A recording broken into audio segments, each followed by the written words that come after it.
On Friday the 19th of August, we came here to make a film, and unfortunately we weren't allowed on the premises. We made the film, and consequently we were invited to this particular site, and it was extremely enlightening. The first thing that became very apparent is that this, what you see here, is nothing to do with the whole European system which is being offered to us in the long term. It is, however, a fantastic initiative taken by local people on the island, Jozef van Brussel and a number of other civil servants who put their minds together to come up with this plan. Does it have shortcomings? Of course, everything when it's done on a low budget and done quickly is a learning process we have to learn from.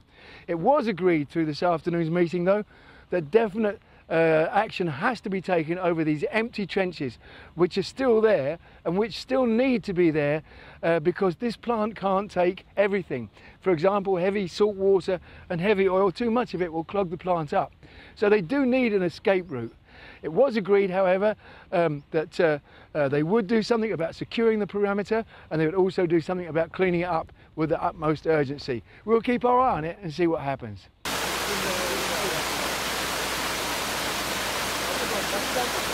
For salt. So yeah. Dat is de enigste. Eerst wat die pH ook. Ja.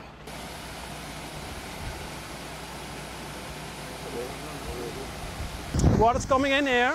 There are some baffle walls here, and we aerated a little bit to get a little bit turbulence into it, so that all the grit and the sand and stuff is going in a pit.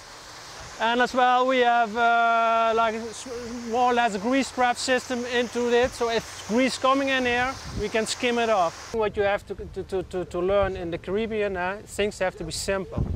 Because if it's too complicated and it has too much high-tech in it, everything breaks down here, and then after 6 months nobody can run the plant and all the money is gone and it's waste. So this is a simple plant, but also with this equalization tank, and that's very important with the trucks. You get water of different quality that equalizes it, because if one truck, there go 30 trucks in this tank, if one is bad, one is salt, doesn't matter. I take the truck because it will mixing up in the system and no problem.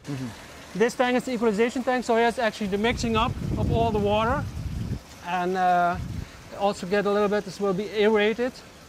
This is an anaerobic tank and anoxic tank. In this tank the anaerobic bacteria are stimulated, and that's needed to nitrification. So to get the nitrogen down, we build in this step additionally. And What is the pH in this water right now? pH will be around 6.9. What we measure, all the pH is between 6.5 and 7.5, so it's no strange pH. Till now we have still very low bacteria because the load is low and we're starting up, and normally we have approximately in this tank 65% aerobic bacteria and 35 anaerobic.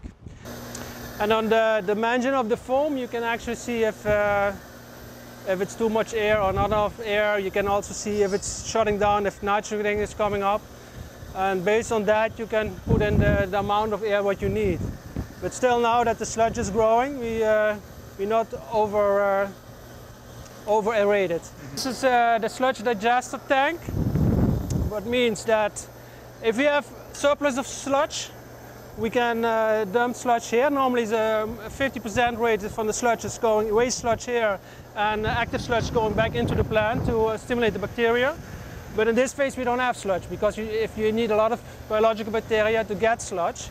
And this is an aerobic sludge digester, and that means actually by aerating it, the bacteria eat themselves. And We call this in England the stick and smell yeah.